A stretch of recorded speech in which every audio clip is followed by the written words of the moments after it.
In this video, we are going to discuss the different options you need to fill when creating a campaign. Before creating a campaign, please make sure you've edited your email account in the SMTP sections in Settings. Also, make sure you have already created a blog and have the post via email ID of the blog. Once you have completed the above two steps, you can proceed to creating the campaign. The first field on Create Campaign is the source. With the source field, you can select the content source you'd like to use. We have a number of options available for the content source, and you can select one of your sources. The next field is the name field. In this field, you will enter the name of the campaign with which you would be able to recognize the campaign later. The name doesn't affect the campaign whatsoever, and it's just for you to recognize the campaign easily later. The next field is the email ID field. In this field, you'll enter the blog's post via email ID. You can find the instructions for finding the post via email ID in the demo section or by clicking the instructions link above.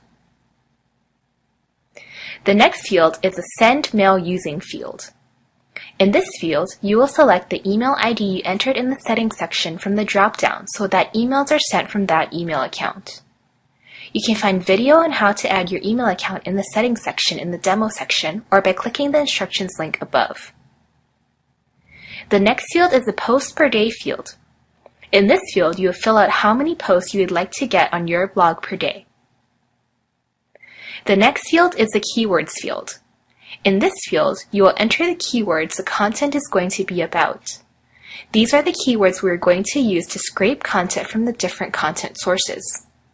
Please note, you should only enter one keyword per line.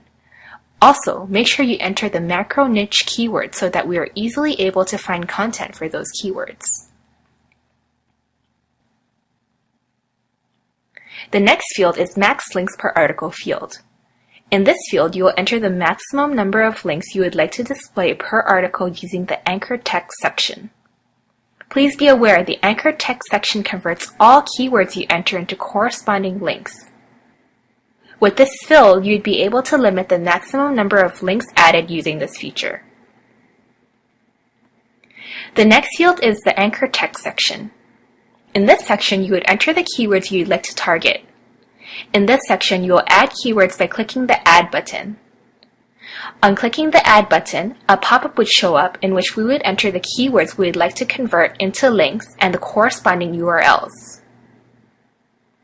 In the URLs, spinning is allowed. You can find the syntax for doing so in the instructions below the Add button. The next field is the Footer field. In this field, you can enter any HTML and it would be added to the bottom of each article. You can target long-tail keywords easily using this section.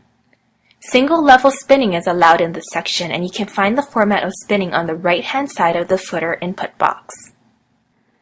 In the next section, there is a drop-down for the language selection. If you select any other language other than English from the drop-down, we will translate the content using Google Translate before posting it to your blog. The next drop-down is the image with the article drop-down. In this drop-down, you'll be able to select the kind of image you would like to use along with your article. The next field is the Email Format checkbox. Here, you can select either HTML or text. In most cases, you would be selecting HTML.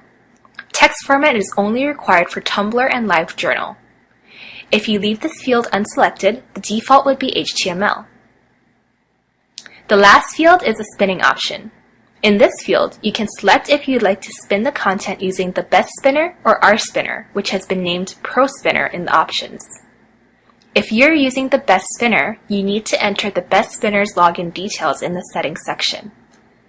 Our Spinner is included free with the package, and you can use it at no additional cost. That's about it.